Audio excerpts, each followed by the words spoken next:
सावित्री 2 बेटों की माँ थी। उसे इस बात पर बड़ा घमंड था।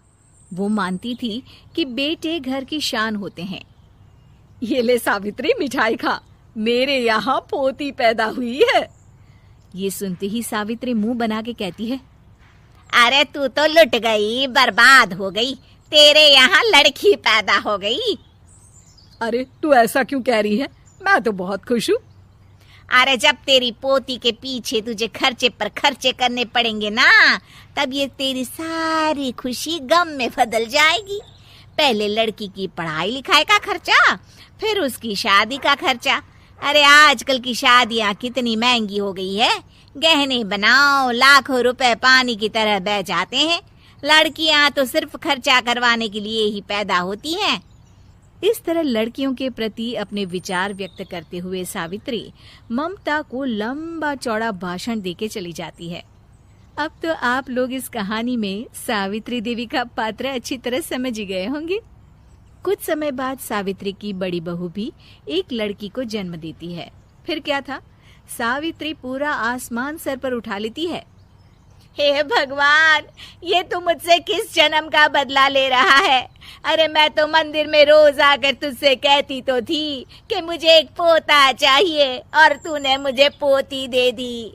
इतनी मिठाइयाँ और प्रसाद चढ़ाने का क्या फायदा हुआ? तभी सावित्री की बहू निशा कहती है, क्या माँ जी, आप भी इतनी सी बात पर नाराज हो गई हैं?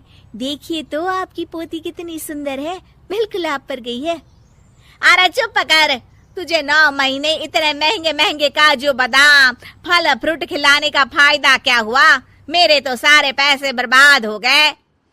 ये सुन सावित्री का बड़ा बेटा अजय कहता है, माँ, तुम सिर्फ नाम के लिए 2020 में रहती हो। असल में तुम्हारा दिमाग सैकड़ों साल पुरानी सोच रखता है। आज के जमाने में लड़का और लड़की में कौन फर्क करता है?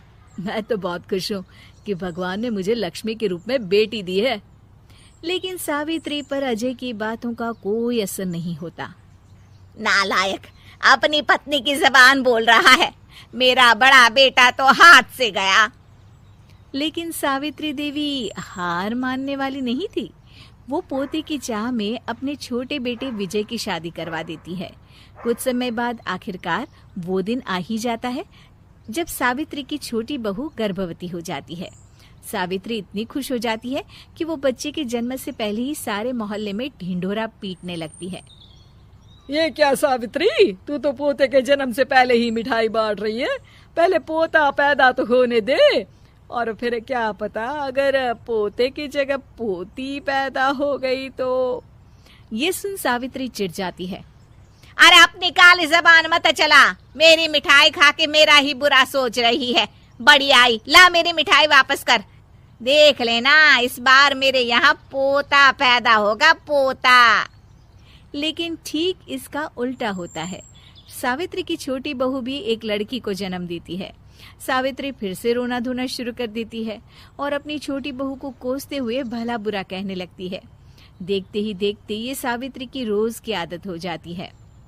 एक दिन उसकी इस आदत से परेशान होकर विजय अपने भाई अजय से कहता है, भैया, माँ खुद एक औरत होकर हमारी बेटियों को पसंद नहीं करती, उल्टा उन्हें रोज कोसती रहती है।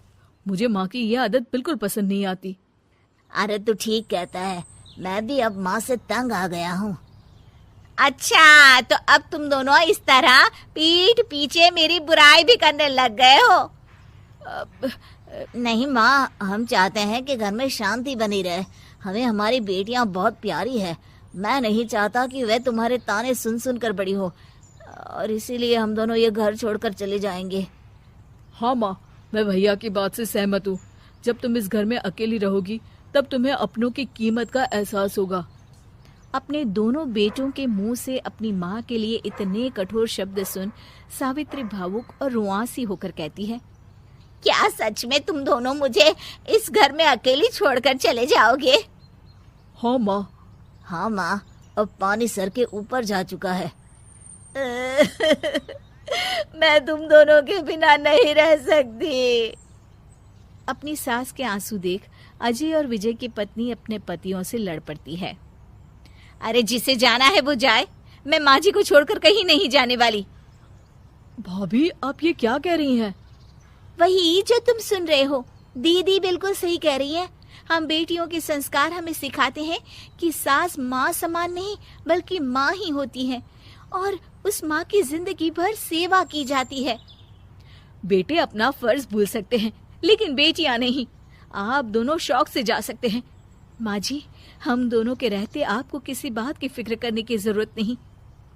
फिर क्या था, सावित्री के ऊपर छाए बेटों के घमंड के बादल उसकी बेटी स्वरूप बहुओं के तेज के आगे आंसू के रूप में परिवर्तित होकर सावित्री की आंखों से बहने लगते हैं और वो उन दोनों को गले लगा लेती है। मैं जिंदगी भर बेटियों को कोसती रही, लेकिन आज तुम दोनों को देख मुझे समझ आ गया कि बड़े अभागे होते हैं वो लोग जिनके घर बेटियां नहीं होती।